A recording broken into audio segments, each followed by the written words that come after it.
What's up and welcome back everyone, it's the Action Figure Freak once again with another Star Wars Sunday. And today I've got you the Star Wars Black Series, Cad Bane, one of the coolest bounty hunters in the Star Wars universe. And since I grew up with the Clone Wars TV show, this one is absolute nostalgia for me. And it's pretty nice to finally open this. I've got this lying around for, I don't know, almost a year now.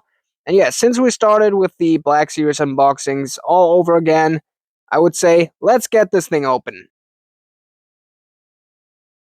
And here we got him right out of the box, giving a quick 360 as always, so you can see the figure for yourself a little bit better.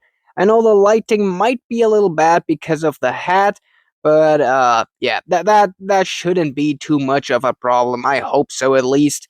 And I gotta say, the figure is detailed as hell. The articulation isn't that good, which I'll show you in a few seconds, but the overall look and the details is insane. One of the best detailed Black Series figures I've got so far.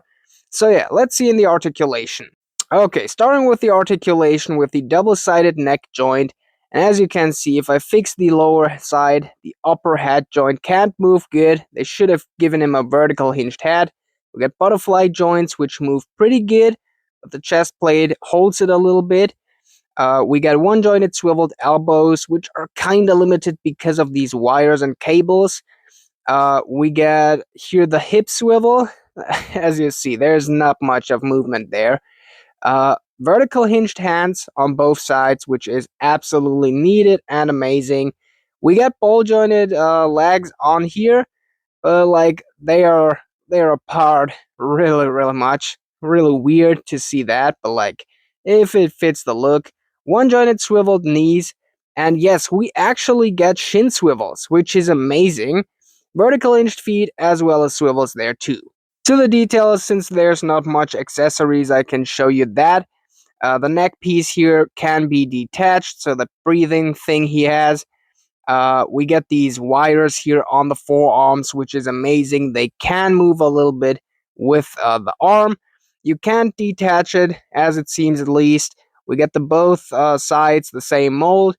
Some of the buttons are painted on, which is pretty cool. I like that a lot. Uh, so let's see more details here on the belt. All these bullets in there are painted on. The look is amazing. I really like that.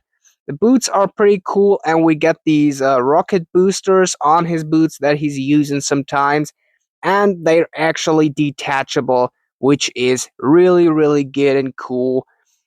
So yeah, a lot of cool details. Also here a new mold for the gun, as it seems, and also these looking pretty nice and detailed. So let's get to the important part, and that's the rating 1 to 10.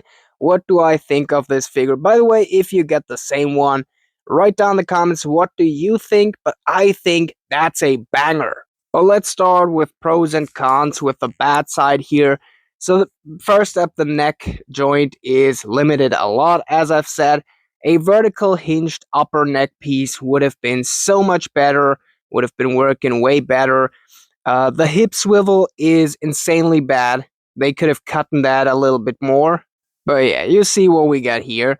And another thing is the wires on his arms kinda, yeah, block his articulation, but it's not too bad. So on the arms, I thought it's worse, but it isn't. The only thing is the chest plate he wears blocks the butterfly joints.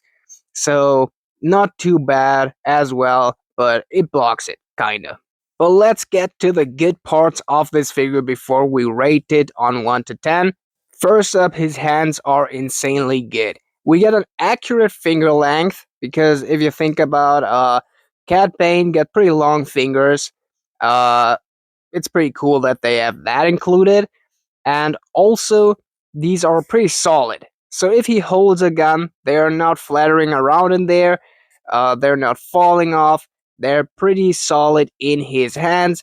And as I've mentioned earlier, both of these hands are vertical hinged, which is absolutely needed. Another really cool thing is his hat, that these rocket boosters are detachable. And also that neck piece he uses to breathe sometimes, that also this is detachable. I think these are really nice details, which we should get more often. And also, one of the coolest things is these highly detailed boots and forearms. All in all, as I've said, the detail on this figure is really, really good. And I don't know, the forearms are mostly not painted well, and at least we get some buttons painted on there. So I'm really, really happy with that. But before I get off the topic too much, let's do the final rating. And I would give this figure a solid uh 6.5 to 7 out of 10. Hasbro will never do a 10 out of 10 rating, for real not. But like, the overall look on this figure is insanely good and detailed for that low price. I think I got it on almost the half price, so around 15 euros, which is pretty cheap. And yeah, you see the details, you see the love to detail in there. So let's stick with the rating. 7 out of 10, really nice figure to have in the collection. And yeah, since that's pretty much all for today, I hope you could all like and subscribe for more like this. Have an absolutely awesome day, and now it's finally time to say, action out!